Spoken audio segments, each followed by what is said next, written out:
जय श्री कृष्णा। बड़ पूजन अमावस्या की कहानी। एक राजा था, उसकी कोई संतान नहीं थी। वह बहुत परेशान रहते थे। उन्होंने बहुत दान पुण्य किया, व्रत उपवास यज्ञ करवाए, लेकिन उनके संतान नहीं हुई। एक बार पंडितों को बुलाकर उन्होंने पूछा, ऐसा क्या उपाय करें जिससे हमारे संतान हो। पंडितों ने उनके जन्म पत्री देख के कहा कि तुम्हारे एक कन्या योग है और वो लेकिन 12 साल की विधवा हो जाएगी। राजा रानी ने सुना तो बहुत परेशान हुए और उन्होंने विचार किया, एक बार घर में बच्चा हो गया तो बांझ का नाम अड़ जाएगा। पंडितों से को बुलाकर उन्होंने वट वृक्ष की पूजा करी, उपवास यज्ञ हवन करवाया। कुछ दिनों बाद में रानी के गर्भ रहा और 9वें महीने उसके सुंदर कन्या हुई। कन्या का नाम सावित्री रखा। सावित्री जब समझदार हुई तो वह रानी के साथ वट वृक्ष की पूजा करती, शिव गौरी की पूजा करती। वो पूजा पाठ बड़े ध्यान लगाकर मन से करती। सावित्री जब समझदार हुई तो उसे पता लग गया कि उसके 12 साल का विधवा योग है। वह भगवान की पूजा बड़े ध्यान से करती, मन लगा के करती, बड़ की पूजा करती, शंकर पार्वती की पूजा करती। और वो अपने माता पिता के साथ जंगल में जाती थी तो एक दिन एक लकड़हारा मिला। उसका नाम सत्यवान था। वह बहुत गरीब था और वह लकड़ियां बेचकर अपने माता पिता का व खुद का गुजारा करता था। सावित्री को बहुत पसंद आया, वह उससे रोज मिलने लगी। एक दिन अब उसने अपने माता पिता को बताया कि मैं उससे शादी करना चाहती हूँ। राजा रानी राजी हो गए। उन्होंने सत्यवान से सावित्री की शादी कर दी। सावित्री सत्यवान के घर में आकर अंधे सास ससुर की खूब सेवा पूजा करती और घर का सारा कार्य करती। धीरे धीरे समय निकलता गया और अब वो समय नजदीक आने लगा जो जिस दिन सावित्री के पति का जाने का वक्त आया। अब एक दिन सावित्री ने सास ससुर से कहा कि मैं भी जंगल देखने जाऊंगी सत्यवान के साथ, तो उसके साथ चली गई। सास ससुर ने हाँ भर दी, वो जंगल देखने चली गई। वो जंगल में जाकर सत्यवान के साथ लकड़ियां काटने लग गई। दोपहर के समय सत्यवान खाना खाकर पेड़ के नीचे सो गया। बड़ के पेड़ में से सर्प निकलकर सत्यवान को डस गया। सावित्री ने देखा तो सत्यवान को के मुंह में झाग आ रहे हैं।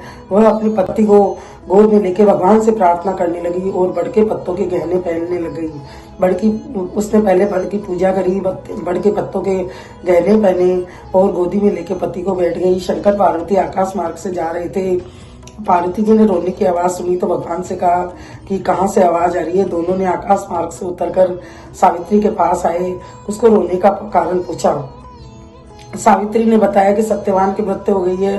पार्वती ने कहा इसकी पति की को जीवित करो, ये मेरी रोज सेवा पूजा करती थी, बचपन से करती आई है। शंकर भगवान ने कहा इसकी इतनी उम्र थी, अब ये कैसे जीवित होगा। पार्वती ने कहा नहीं, इसकी उम्र बढ़ाओ, इसके माँ बाप की, इसके सास ससुर की, किसी की, सबकी थोड़ी थोड़ी उम्र निकाल के इसको जीवित करो।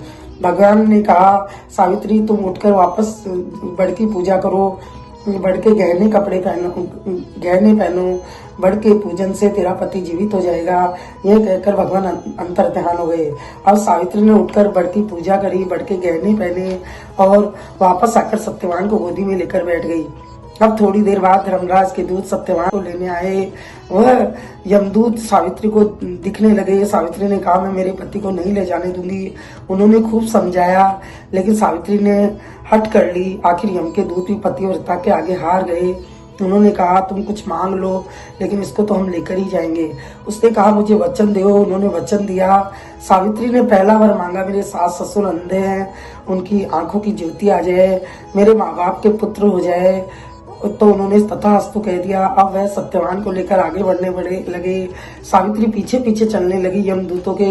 दूतों ने देखा कि सावित्री पीछे पीछे आ रही है। उन्होंने फिर कहा क्या चाहिए। उसने कहा मेरे सास ससुर का राज छिन गया, वह वापस मिल जाए।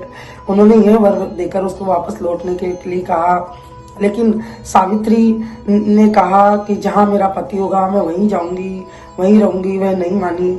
दूतों ने तीसरा वर दिया कि मांगो और क्या चाहिए। उसने कहा कि मैं 100 पुत्रों की मां बनूं। उन्होंने कह दिया कि ऐसा होगा। तथास्तु वह आगे बढ़ने लगे। अब सावित्री पीछे पीछे जाने लगी। यमदूतों ने कहा कि अब तो तुमको सारे वर दे दिए जो तुमने मांगे थे, अब तो तुम वापस जाओ, हम इसको लेके जाएंगे। लेकिन सावित्री ने कहा जब आप सत्यवान को ही ले जाएंगे तो मेरे पुत्र कहाँ से होंगे। दूतों को अपनी गलती का एहसास हुआ। उन्होंने सत्यवान को छोड़ दिया और सावित्री को प्रणाम करके चले गए। उनके जाने के बाद सत्यवान में प्राण वापस आ गए और उठकर बैठ गया। देखा कि सावित्री ने उस जो गहने पहन रखे थे वह हीरे जवाहरात सोने चांदी के हो गए। सावित्री ने यमराज की सारी बात सत्यवान को बताई और जल्दी से घर आ गए। घर आकर देखा उसके सास ससुर की आंखों की ज्योति आ गई और झोपड़े से महल माड़िए बन गए। बहुत बहुत सुंदर घर बन गया और उनको वापस राजपाट मिल गया और माँ बाप के पुत्र हो गया और सास ससुर के से सुख से रहने लगे। सावित्री ने 100 पुत्रों को जन्म दिया और वह अखंड सौभाग्य का आशीर्वाद पाया और राज्य सुख पाया। ये बड़ भगवान उसको सुहाग दिया, वैसे सबको देना, उसको पुत्र दिया, भाई दिया, सबको देना, उसके पति को जीवन दान दिया, वैसे सबको देना, सबके संकट दूर करना, सबके वंश वृद्धि करना। कहता न सुनता न ओंकारो करता न। बड़ भगवान की जय। शंकर भगवान पार्वती की जय।